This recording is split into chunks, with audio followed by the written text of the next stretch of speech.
talakayin natin ng isang napakahalagang paksa, ang mapanagutang paggamit ng social media. Tama, ang social media ay isang makapangyarihang kasangkapan na nagpapadali sa ating komunikasyon. Ngunit, kailangan din natin itong gamitin ng maayos at responsable. Hindi lang ito simpleng libangan. May mga epekto ito sa ating buhay. Kaya't mahalagang malaman ang mga risk, benefits at kung paano ito dapat gamitin ng tama. Unahin natin ang ibig sabihin ng mapanagutang paggamit ng social media. Ang pagiging mapanagutan ay nangangahulugan ang bawat isa sa atin ay may obligasyong gumamit ng social media ng may pag-iingat at ayon sa tamang mga pamantayan. Oo, ang mapanagutang paggamit ay hindi lang tungkol sa pagsunod sa mga patakaran ng mga platform. Kasama rin dito ang pagiging maingat sa mga post na ating ginagawa, pag-iwas sa pagkalat ng maling impormasyon at pagbibigay ng respeto sa iba. Mahalaga ang pagiging responsable sa paggamit ng social media dahil marami itong epekto. Hindi lang sa ating sarili, kundi pati na rin sa ating mga kaibigan, pamilya at buong komunidad. Kahit pag-usapan natin ngayon ang mga benefits o mga benepisyo ng social media. Ang social media ay isang mabilis na paraan upang mag-ugnayan sa mga tao, lalo na sa mga malalayong lugar. Dati, kung nais mo ng balita mula sa iba't ibang panig ng mundo, kailangan mong maghintay ng ilang araw o linggo.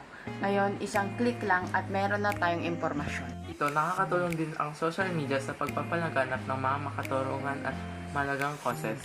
Marami sa mga social media movements ngayon ang nagsimulan sa mga platform ng social media. Nakakatulong din ito sa negosyo. Ang maliliit na negosyo ay nakakapag-advertise at nakakapagbigay ng kanilang produkto sa mas maraming tao. Kabila ng mga benepisyong ito, may mga risk din na kaakibat ang paggamit ng social media. Ang isang pangunahing panganib ay ang maling impormasyon o fake news. Dahil mabilis magkalat ang balita sa social media, maaari tayong madistract o madala ng mga maling impormasyon.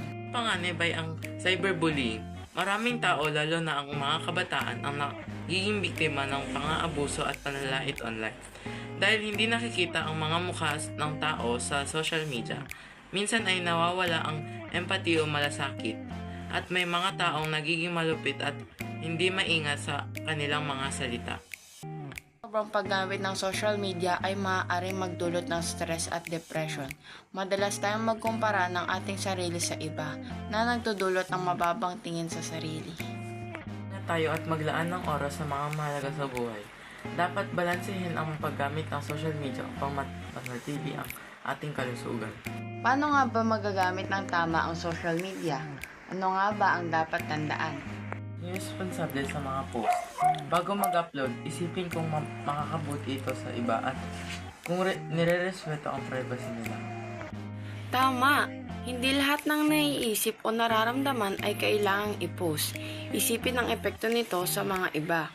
Huwag magbahagi ng personal na impormasyon na maaaring magdulot ng panganib. Ang opinion ng iba. Maraming pananaw sa social media. Huwag ipilit ang sariling paniniwala at iwasan ang panlalait. Maging maingat sa oras. Habang kapaki-pakinabang ang social media, huwag kalimutan ang pamilya, pag-aaral at trabaho. Magpahinga mula sa online upang mag-focus sa mga mahalagang bagay. Ng cyberbullying, kung may nakikitang inaapi online, magsalita at suportahan ang biktima. Ang social media ay dapat lugar ng respeto, hindi paninira. Salamat sa pakikinig. Sana natutunan ninyo kung paano maging responsable sa paggamit ng social media. Mag-ingat at maging responsable. Ang social media ay maaaring magbigay ng saya at kalaman. Magsimula tayo sa pagiging huwaran para sa iba. Mahalaga ang pagiging responsable sa paggamit ng social media. Gamitin ito ng tama upang mapanatili ang respeto, kaligtasan at pagkakaisa sa komunidad.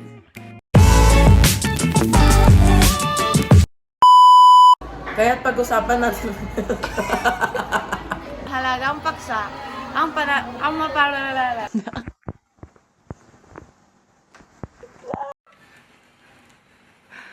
Yung